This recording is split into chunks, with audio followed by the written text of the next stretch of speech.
She arrived at the edge of the frontier at dawn, when the sky was stretched thin and gray like worn cloth pulled too tight, and the air carried a cold that bit through fabric and settled in the bones. The wagon that had carried her the last miles groaned as it slowed, wheels sinking slightly into rutted earth before finally stopping. When she climbed down, her boots touched ground that felt harder than any road she had known, as if the land itself were testing her weight, her worth. Everything she owned rested in a single canvas satchel slung across her shoulder, its seams rubbed smooth by long travel and anxious hands.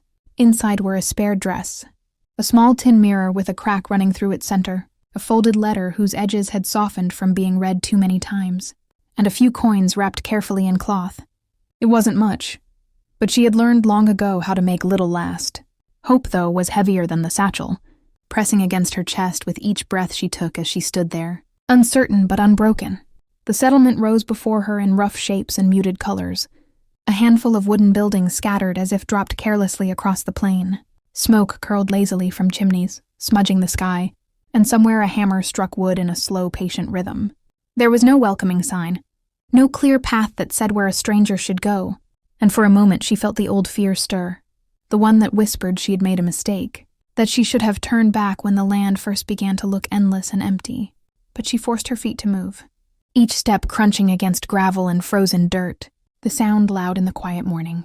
The wind tugged at her coat and threaded its fingers through her hair, carrying with it the sharp scent of sage and something older, something that felt like memory. Eyes found her as she walked. A man leaning against a fence paused, his gaze steady and measuring, hands rough and scarred from years of labor. Two women standing near a doorway stopped their murmured conversation, their expressions unreadable as they watched her pass. Even the children, chasing one another between buildings, slowed and stared, curiosity flickering across their faces before they were called back to their games. She felt exposed under their attention. Every step an announcement of her arrival, her difference. No one asked her name. No one offered help. This was not unkindness, she sensed, but caution, born of a place that survived by being careful about who it let close. As she reached the boarding house, a low building with peeling paint and a porch that sagged slightly under its own weight, she hesitated, her hand hovering over the door. For a heartbeat, memories pressed in on her, sharp and unwanted. The narrow room she had fled, the voices that had grown cold and hard, the night she realized that staying would mean disappearing piece by piece. She had left before the sun rose that day, slipping away with only what she could carry, leaving behind a life that no longer had room for her. The road had been long, filled with aching feet, uncertain meals, and nights spent staring at unfamiliar stars. Yet every mile had also stripped something away, fear, doubt, the need for permission, until she stood here, alone but standing. She pushed the door open and stepped inside, the scent of old wood and boiled coffee wrapping around her. The woman behind the counter looked up, her face lined but alert, eyes sharp as they took in the satchel, the worn boots, the way she held herself. There was a pause, heavy with unspoken questions, before the woman nodded once and told her there was a room, small but clean, paid by the week. The sound of those words settled something inside her. A room meant a place to sleep without moving again tomorrow. It meant a beginning, however fragile. Later, as she stood outside with her satchel at her feet, watching the sun climb higher and burn away the morning chill, she felt the land watching her in return. There was a stillness to it that felt deliberate, as if it were holding its breath. The plain stretched out beyond the settlement, rolling and pale, dotted with stubborn grasses that bent but did not break under the wind. It was harsh, yes, but not dead. Beneath its surface, she sensed a promise she could not yet name. The thought settled in her mind, quiet but persistent, that nothing this vast could be truly empty.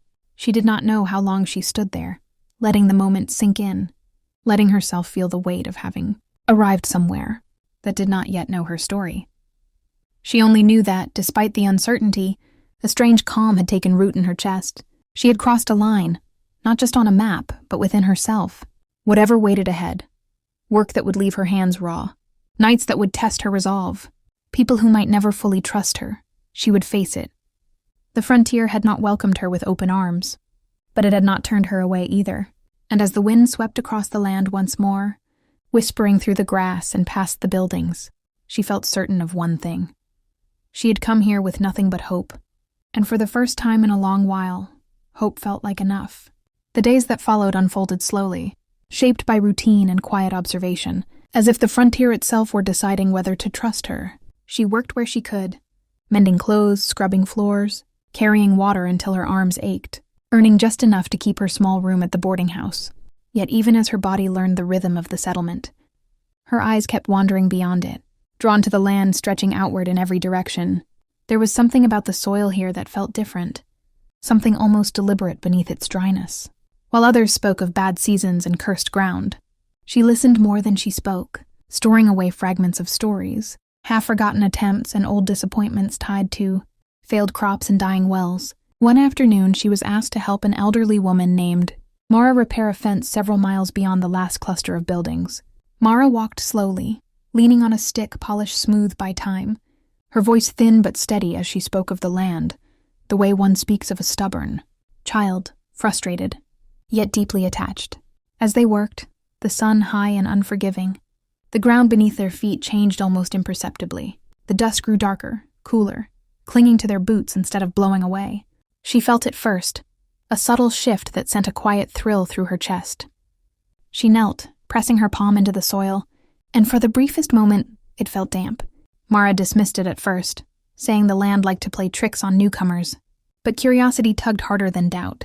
She followed the feeling, step by careful step, toward a stand of twisted, cottonwood trees that bent against the sky like old guardians.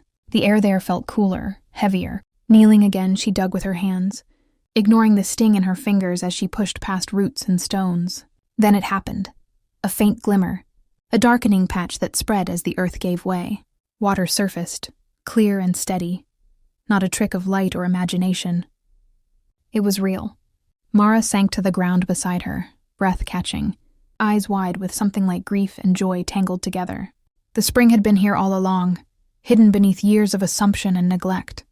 Others soon came running at the sound of raised voices, then more until the cottonwoods were surrounded by people who had long believed. The land had nothing left to give them. No one spoke for a long moment. They simply watched the water rise, unstoppable, patient, as if waiting for this exact moment. In the weeks that followed, everything changed. Word traveled fast, and with it came renewed effort. Fields were cleared where no one had bothered before. Seeds were planted with care instead of resignation. Livestock survived the heat. The settlement, once quiet and cautious, buzzed with motion and purpose. Through it all, she worked alongside them, not as an outsider now, but as someone essential. People spoke her name with gratitude, sometimes with wonder, and she felt something settle into place inside. Her that she hadn't known was missing. Yet the greatest change was quieter, more personal. At night, when the stars stretched endlessly overhead and the air cooled enough to breathe deeply, she walked alone to the spring. Sitting beneath the cottonwoods, she thought about the woman who had arrived with nothing but a satchel and a fragile hope. That woman had believed survival was enough. Now she understood something deeper. Belonging was not given. It was discovered, often in the places others had stopped looking. The frontier had never been empty or cruel. It had simply been waiting for someone willing to trust that there was more beneath the surface. As the seasons turned, the settlement grew, stronger, and so did she. The land gave her purpose, and in return she gave it belief. She no longer measured her life by what she had lost, but by what she had uncovered, both in the soil and in herself. Standing at the edge of the spring one morning, watching sunlight dance across the water, she smiled, knowing her fate had changed forever the moment she chose to look closer instead of turning away. If this story moved you, inspired you, or made you believe in second chances, don't forget to like this video and subscribe to the channel for more powerful stories like this.